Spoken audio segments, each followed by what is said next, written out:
welcome to Everybody Likes Music. I'm James, and as always, I'm joined by my good friend Ben. Good to see you again. And this week's special guest is MC Naphtali from RG2 Community Radio. How are you? Good morning, James. Good morning, Ben. Great to be here. What a lovely day. It is a wonderful day today. I don't know what day it'll be like when it goes out, but it's Probably a very rainy and sunny horrible, day. yeah. No, we think positive. We love music, and music brings sunshine. So even in October, it's going to be sunshining, and it will be a lovely day. Absolutely. Well, it's so great to have you on the show. So we'll start off just talking a bit about RG2 Radio, which is the community radio station. Do you want to just talk about it? RG2 Radio is internet radio, and it's a community station based. We do lots of different things. We play music in the evening, which everybody loves, and the quality of the music on RG2 is very different. We play soca, we play reggae, we play revival, we play R&B, we do the Billboard 100, we have lots of mix and blend shows, we have talk show Thursdays where we interview different people from the community, and my best favorite day is Sunday, because Sunday all the programs are just off the hook. 7 days a week we are on. That's brilliant. And I love the sound of the variety on the show. Variety. And when we come onto your tracks later on, I love the variety that you've chosen those. But let's now go back to you and your career, sort of in pre-radio maybe. Where did your love of sort of music spark My mom. from? Your mom. My mom. Oh, bless you. And we're always thinking of you. Mom had the biggest collection of LPs and 12 inches. So it was just like from here to there. And it was just all records. And I wondered, how did you collect all these records, Mom? Why have you got all these records? But Sunday was her music day. So she'd get up in the morning and she'd start with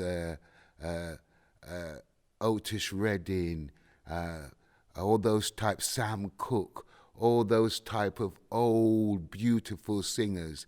And as the day progressed and she was cooking and doing her stuff, it would get down to James Brown, then it would be Sparrow. And then what really turned my musical obsession was that she played Bob Marley. And I just got a feeling for Bob Marley at a very early age. And she played everything. Soul, calypso, reggae. She was born in the West Indies, so calypso was her thing. But she was also into soul, the real blues. And I even remember she had some stuff from Bay City Rollers, which I was quite shocked about. But she was very into everything, all musical genres. So I heard everything from an early age.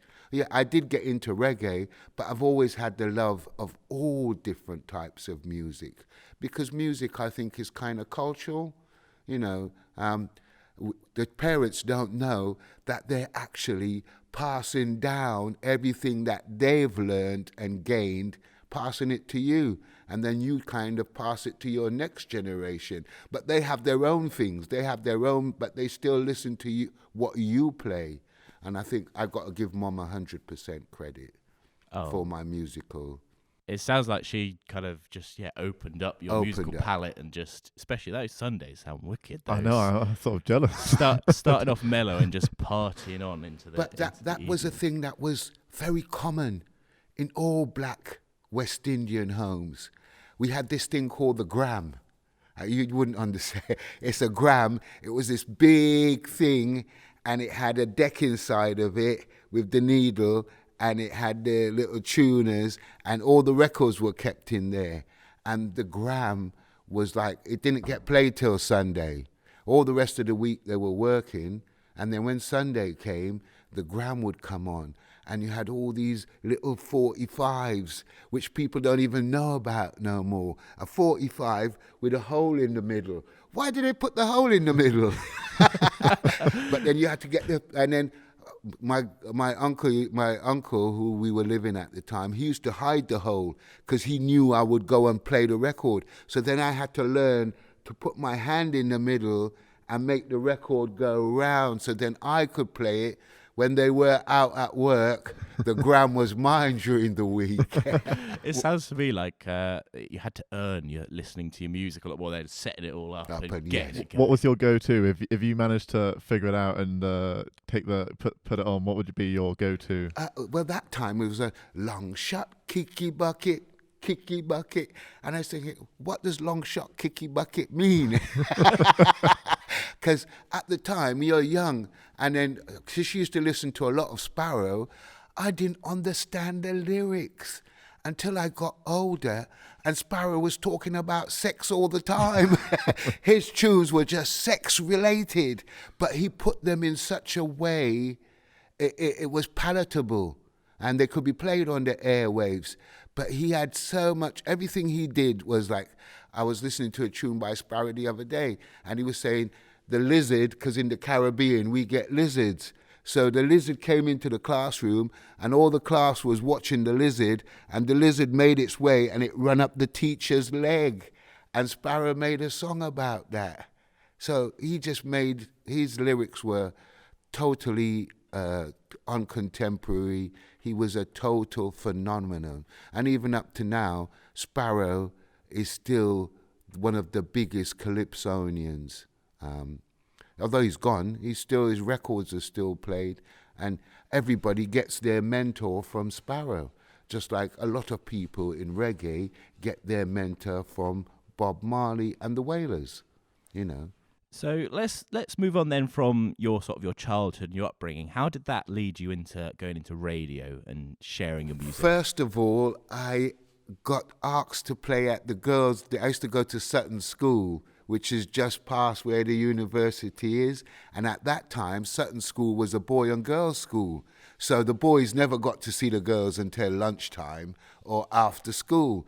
And then even with the buses, the boys went home first and then the girls went home later. So you weren't ever able to mix. And then one of my friends who was leaving, she was older than me, she was in charge of doing the girls' school disco. So she asked me to play. And that was a big thing. And then I got all my records together and I went and we played in, it was similar to this, but it was the dining room. So they had a disco there and I came and I DJ'd and I played some of the latest records, more reggae, because it was like somebody came and said to me, this isn't a school disco, this is a blues. It's a blues party. And it was fabulous. And that was my kind of first inclination into DJing. And I did a good job. And then after that now, I got the bug. You know, you're DJing and you've got the people dancing and you're on the mic and you're toasting and everything. So I really got the bug. And then I wanted to get into sound systems, because after DJing, sound system was the next thing. So I had a blood brother who was Reuben Irie, and he had a sound called Sir Marcus. And I went with them, but because they were all older and bigger men than me, I wasn't getting no inroads. So I kind of left them and went with my own age group, and we started our own sound called King Solomon International.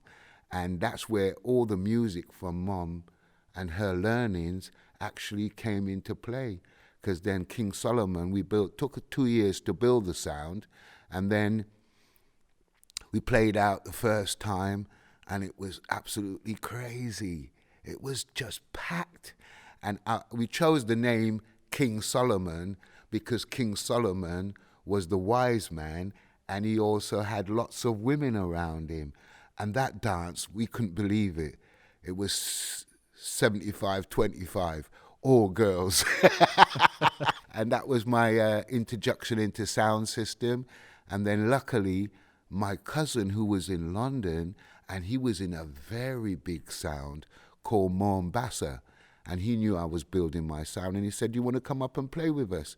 And I said, who are we playing? And he said, Mombasa and Sir Coxsone.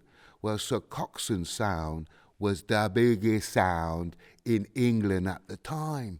And I'm thinking, play with Sir Coxsone. Wow. You couldn't get better than that. You're coming to London, you're playing at Fulham Town Hall, and you've got two enemies because Mombasa had a rising sound, and Sir Coxsone was the top of top, the best. So we decided that we'd have to do something to really make an impact in the dance. So we went in and listened to Coxsone for about 4 weeks, and he kept saying, "Oh, Sir Coxsone's sound is the only sounds that plays Black Eura." We said, "Black Eura? Okay. If we get a dub plate from Black Eura, when he says Sir Coxsone sounds is the only sounds that plays Black Eura, we're a little country sound. If I get that, that will really make a big impact in the dance." So I was friends with another friend who knew Augustus Pablo.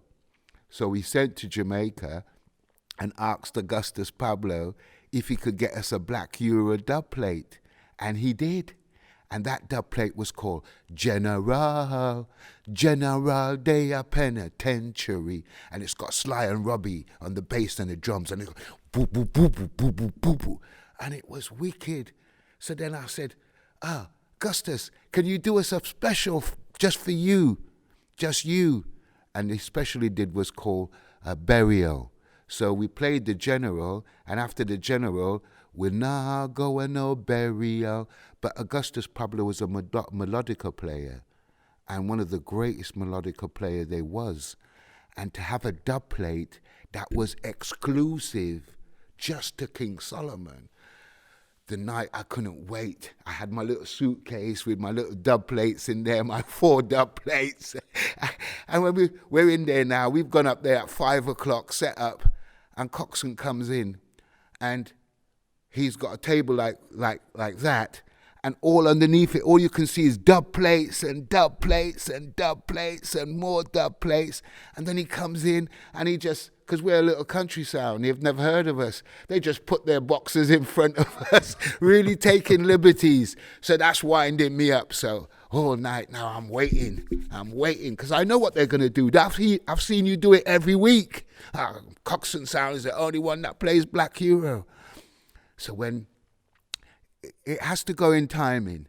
So it goes Mombasa, then Sir Coxsone, then King Solomon. So I know when I play the tune back on Coxsone, he can't do nothing. It's going straight to Mombasa. And then when he comes back to me, I'm already free. So we get lined up now, and I hear him say, Coxsone sound, I play the only one who play Black Euro in England. My hands are shaking. I open up my dub box. I put on the Black Euro, and we take a minute. We let them finish, and we take a minute. My hand's shaking. I put the record on, and it goes, General. And when General come on, do you want to see their faces? The whole place went crazy because we've just done a country sound, has just played back something that you have just said you have the exclusive to. Next minute, 2 Coxsone's guys were standing next to us. And then after that played the General, I played the Burial, which Augustus Pablo had done for us. And nobody in the world had that track at the time. He hadn't released it, he just made it specially for us. He released it 2 years later, but we had it. And when we played the 2 of them back together, the whole dance, which we'd already taken 2 coach loads of people from Reading to come and support us. So everybody went mad. Coxsone was vexed. And then when we finished playing, Mombasa came in. And Mombasa took the P out of Coxsone. Are you only play Black Euro? How come a country sound I play Black Euro? And it was brilliant. That was one of my best ever nights, really. Oh, that sounds immense. So that's one of the General's one of your top 5 songs on our playlist. So that must be such a strong memory for you then. Oh, yes. Yeah. I can feel it. Like even now, I can feel my hand shaking that I've got to go and play this tune against Sir Coxsone, who I love. No, Coxsone, I used to go and listen to them all the time because they played the best music.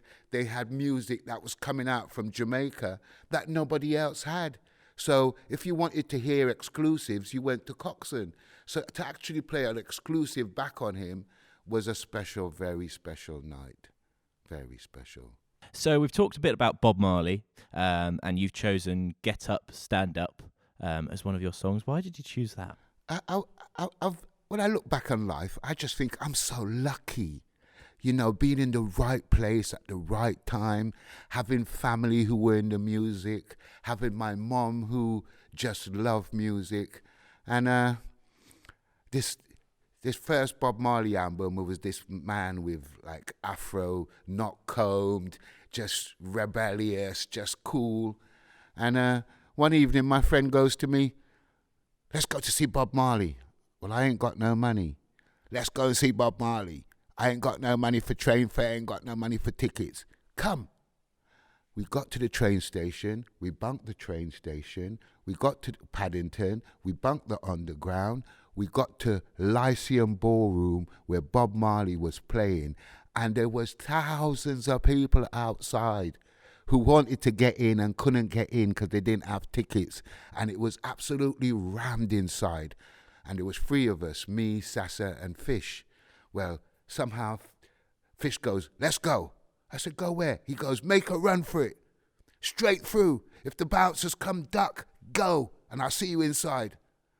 Next thing I know, he's gone. He's made a run through the front door. Zoom got under the bouncer. Once I saw him do it, that was it. There was no stopping me. Through the door, in, duck the bouncer. Next thing, we're in. What?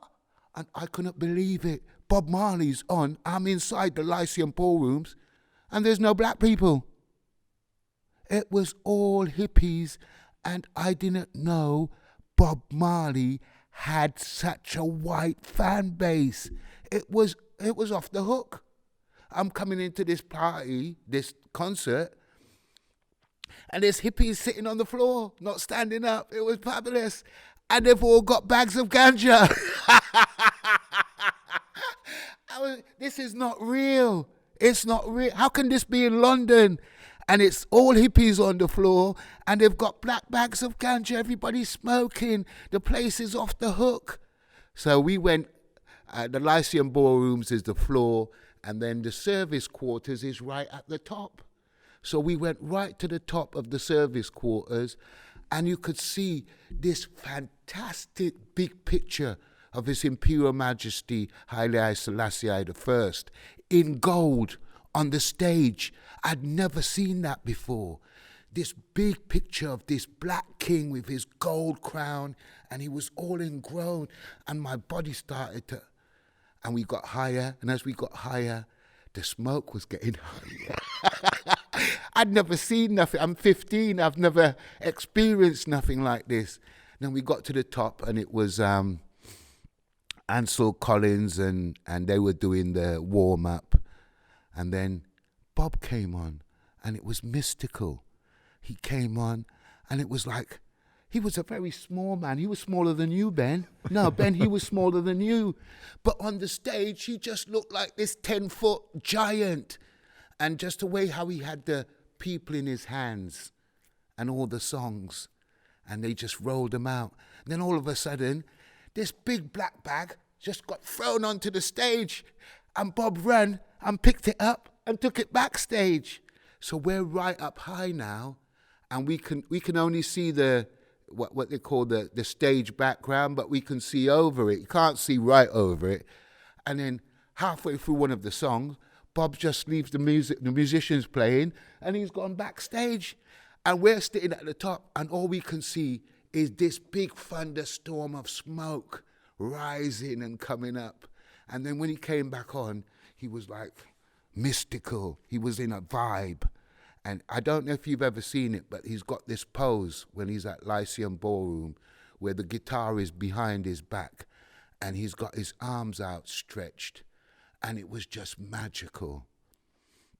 And he just stormed the night. It was so fantastic. I can't tell you the experience that it gave to me to see this man who could sing and had the beautiful rhythm and movement, and the band worked with him, and his singers were there, and his wife was there, and just the way he played with all of us. And then when it was finished, nobody moved. For 15 minutes, nobody moved. Everybody just stood there. And then he came back on and he said, another money me I gonna have to pay for breaking the curfew. because you have a curfew. And the people wouldn't move. So he came back out and he'd done another 15, 20 minutes. And they were just stamping, and it was so mystical. It was a privilege. Sometimes you don't know that you're lucky to have experienced that. And I really was a beautiful night. And that's how Bob Marley and reggae music has helped to change my life. And do you think when you listen now to sort of reggae, to Bob Marley or to any other sort of reggae artist, does it take you back to that night when you hear it, or does it do something else? Bob always takes me back to that night because I got a lot of my teachings from him. He taught me a lot. He opened my eyes. He told me to look to Africa, to see what's going on in Africa.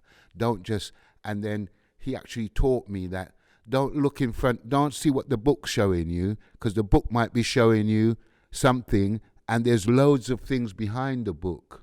So he made me look and start to seek, not just what you were told in English, but to be looking to Africa, to look to African traditions, to find out how that come about. Because we actually grew up in the West, so my schooling has been all English. So I know about King Henry, I know about Queen Elizabeth, but I don't know about none of the African kings. I don't know nothing about the African history.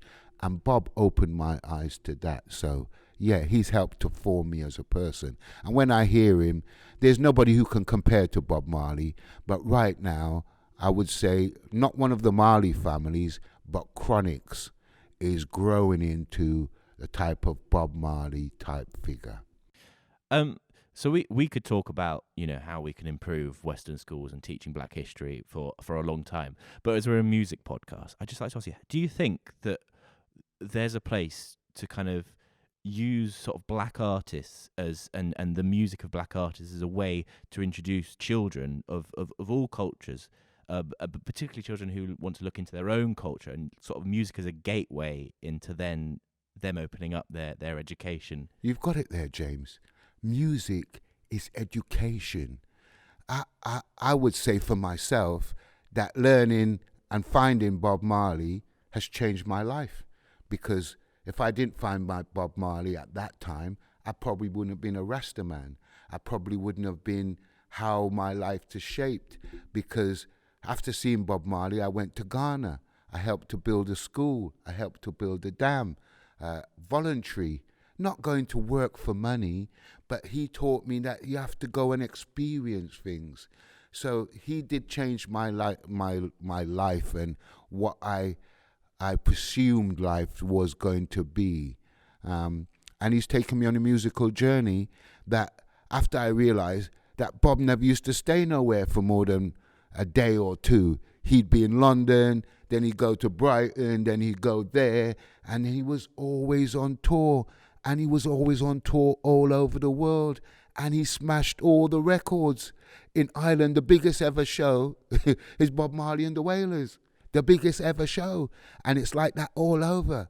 And even in Zimbabwe, when Zimbabwe were getting freed, the prisoners were breaking out, and all the band ran and left to the hotel. And then when they got back to the hotel, where's Bob? Bob was still there, next to the prison, singing for the prisoners. And that's the reason why the prisoners broke out, because they wanted to hear Bob Marley. But the band had left because they got frightened. But Bob didn't have that fear. They're not going to come to kill me. They want to hear me. So he stayed and performed. Then all the band had to go back because he just had his acoustic guitar playing with them. And that's the difference. It gives you courage, and it opens your eyes. Music, I think, should be in all schools, different forms of music, because I think culturally it opens you up. That's my viewpoint. Has that inspired you then with RG2 to really bring that community sense round into it? Well, luckily I started in radio in London on a pirate radio station. Thank you very much, Sky FM from Harlesden Radio. That gave me my training. I used to go up and I used to do the graveyard shift. That's 12 o'clock till whenever on a Sunday night. But I didn't know that I was gaining listeners, because my show at that time was specifically just roots and culture. And I used to also read some parts of the Bible in the show. And like where Shepherd's Bush is right next to a big prison, I forget, Willesden Prison or something like that. And I didn't know we had loads of people that used to listen. And then one night a woman rang me up and she said, thank you ever so much. Anytime my baby wakes up and she hears your voice, you put her back to sleep again. And that was kind of weird, you get me? And then one time a next person rang up and said, MC Naphtali, I want to thank you because you helped me to be a Rasta man from listening to your shows. And he just put the phone down. You know, you're astounded that by your presence and your giving, you're helping other people to make decisions on their life. And that was the fantastic bit that taught me that radio is not just a musical tool. Radio is an education. Radio gives people opportunity. Radio gives you education. So we call it musical education, you know, and that's what I found on my program. And after that, now I came back to Reading, and I wanted it to be the same in Reading. But we're very hard in Reading because we have the BBC monitoring station in Caversham. So as soon as you put out anything, they find you straight away. So all our pirates got clapped down. And now we've been very lucky to get rg2radio.com, which is an internet radio station. And it goes all over the world. And people are listening to us in Kenya. People are listening to us in Chile. That was the best one. I had somebody listening to me in Chile, and I think, I don't know nobody in Chile. But they found us, and they love what we're playing. And that's what music does. It touches the parts that nothing else can reach. That is a brilliant way of putting it. Really brilliant way. Amazing view. It really hurts me to say this, but we're almost out of time because I've absolutely loved this. I had these questions all prepared, and then I've just torn them up in my head and thrown them out because this has just been brilliant. And I think we're definitely going to have you on again 100%. at some point. So can you tell our listeners what have you got coming up that they can get involved with? In October for Black History Month, there's loads of events. If you go into the Reading Literature, Reading Borough Council, it shows you all the things that are going on for Black history. But we've got a special event coming up on the 23rd of October at the Jazz Cafe, which is now the Select Car Hire Stadium, but everybody knows it as a Mad Stand. The Jazz Cafe is going to be off the hook. We've got 8 RG2 DJs playing, and we've got the Family Connection sound, we've got Lady Banton, we've got Echo Ras, we've got Mikey Roots from Family Connection, we've got DJ Stacey Love, we've got Master K, we've got DJ Gitch. Do you want any more? And I will be there, but I won't be taking part. I'll be just putting on my dancing shoes and having a great time with a great mix of music, all types of music. And come on down to the Jazz Cafe the 23rd of October from 8 o'clock till 3 p.m. and you'll have a musical night that you won't forget. Thank you, James. And thank you, Ben. It's been a pleasure talking about why we love music. We love music because music gives us inspiration. Thank you. MC Naphtali, it's been an absolute pleasure. Yeah, it's been amazing. Thank you for coming on. Respect. Thank you very much. Thank you so much. Yeah. We will see you very soon. Respect.